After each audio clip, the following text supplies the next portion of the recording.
Hey YouTube, this is the first time I've ever tried this. I hope it works. Keep watching to find out. Wow, what do you know, that is not so terribly terrible. I pulled that up into there with a big threaded rod. Hopefully I can get this out. Yes, I can. I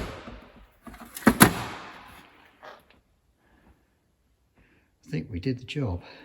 Alright, the object of the exercise was to get this bit of tube fitting nice and snug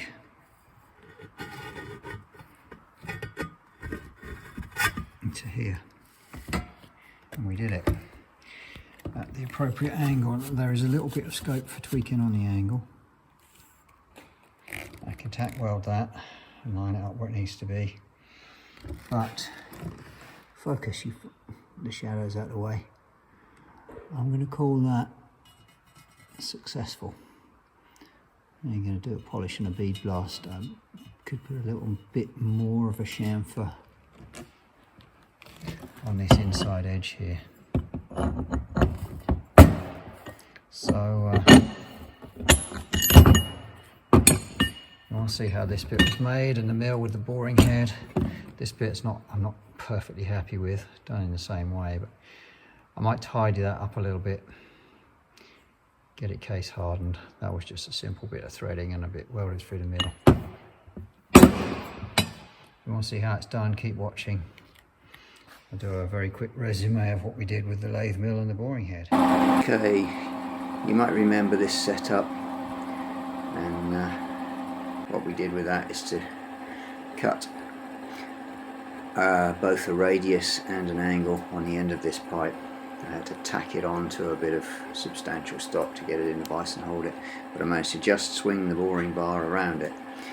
We made a couple of bits like that, bored through one of them, and they fit together like this. Okay, not too bad. Alright, with a little quick grinding and filing, working at my customer speed there, we ended up with this, which is the centre part of the die for the pull through, if you like. So that was not looking too bad. Sort of weld that collar onto it. Can't remember if I got any footage of that or not. Let's have a look. Right, so to make the outer part of the die, all I had was this chunk of stainless. It wasn't the most pleasant thing to machine.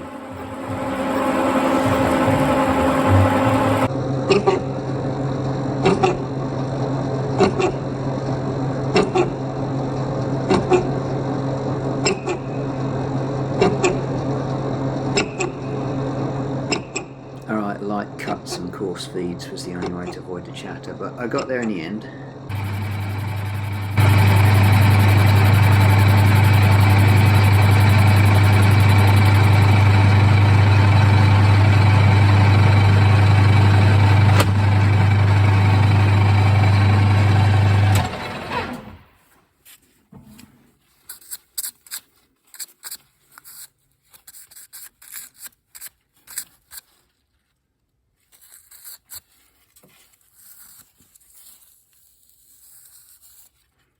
One of the things I like about stainless, you work it high speed, even with carbide, you always get a lovely finish, even with a light cut.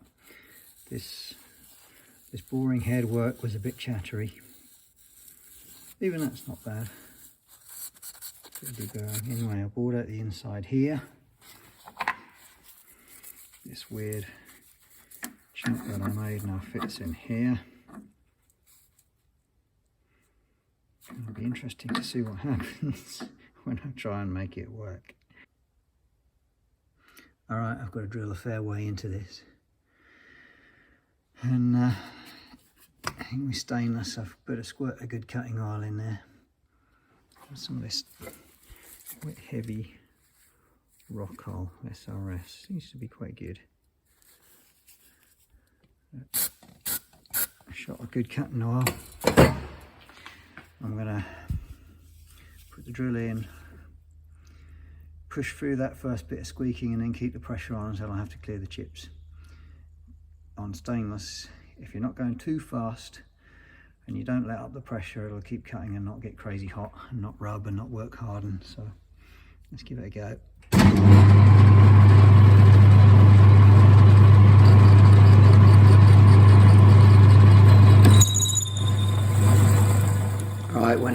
squeak, just push through and put pressure on until it makes a chip, and if your drill is reasonably sharp, you're not turning too fast, the chips will come out. And as long as you pause and put some more oil on it every so often, you won't ruin your drill bits. You will have to clear the chips because this is quite a deep bore and they're not coming out nice and curly.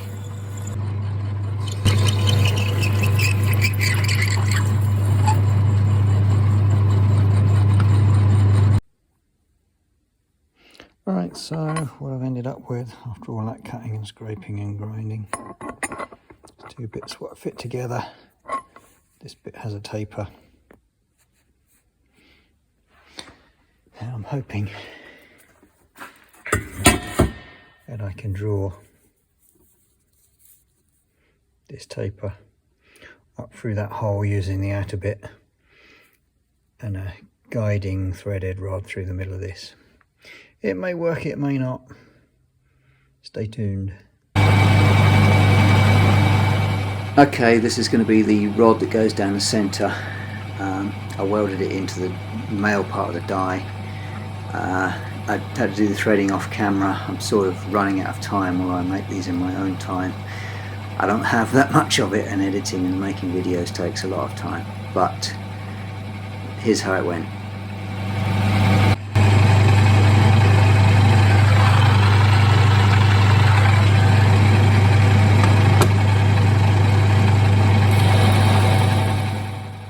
What I'm hoping for, yeah, it's working alright, is a decent finish.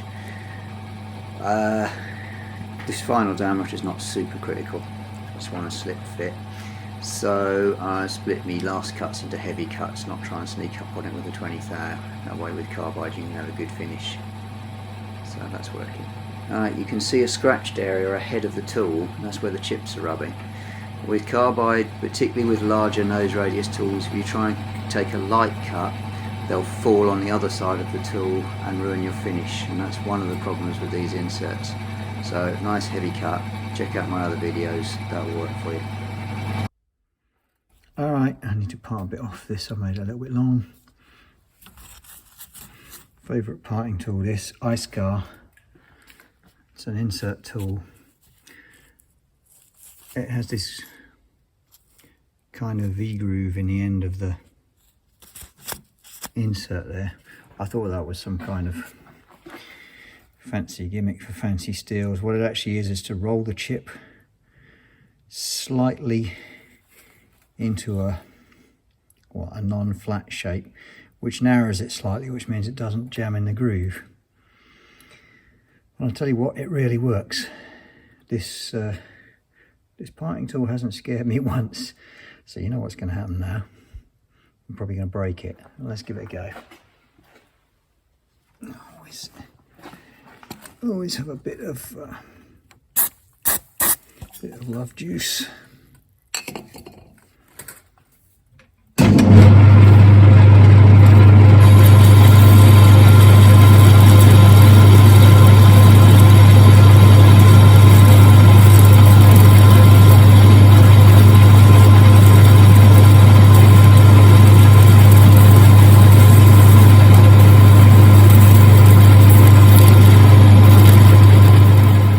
That's folding a little V shape into that chip. The chip is always narrower than the groove. It doesn't pack. I haven't had a scary experience with this tool yet. Like I say, I really like it. It's an Iscar.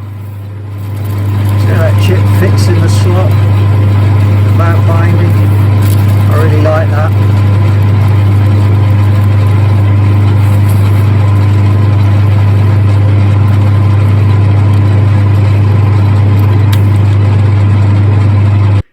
Alright, so here's my final arrangement. What I got to ask myself is what's going to happen when I start gronking on this bolt and hopefully pulling this die up into the hole. Well, only one way to find out. So we're back at the beginning now. I found a little spacer to go under that nut, and as we all know, it worked, and I'm really pleased with the result. So this is the bit I wasn't completely happy with, but Although I'm working in my own time, I don't have an unlimited supply of it, and I kind of had to just get it done and see if it would work. It did. I can tidy this up with a bit more weld and filing and maybe case hardening like we said earlier. Alright, I had to do the threading off camera. There's the bits there. The stainless bit I was happy with. The result I am really happy with. I like that. Alright, the reason it's done like this is to keep the flow kind of smooth and avoid cracking in the, if you just cope it and weld it, sometimes they crack. So that's why it's done like that. Quite a lot of the aftermarket repairs are not done like that. They're just coped and welded, and they do eventually crack. So that's another way of forming a joint alternative to coping. Please like, share and subscribe if you enjoyed this video.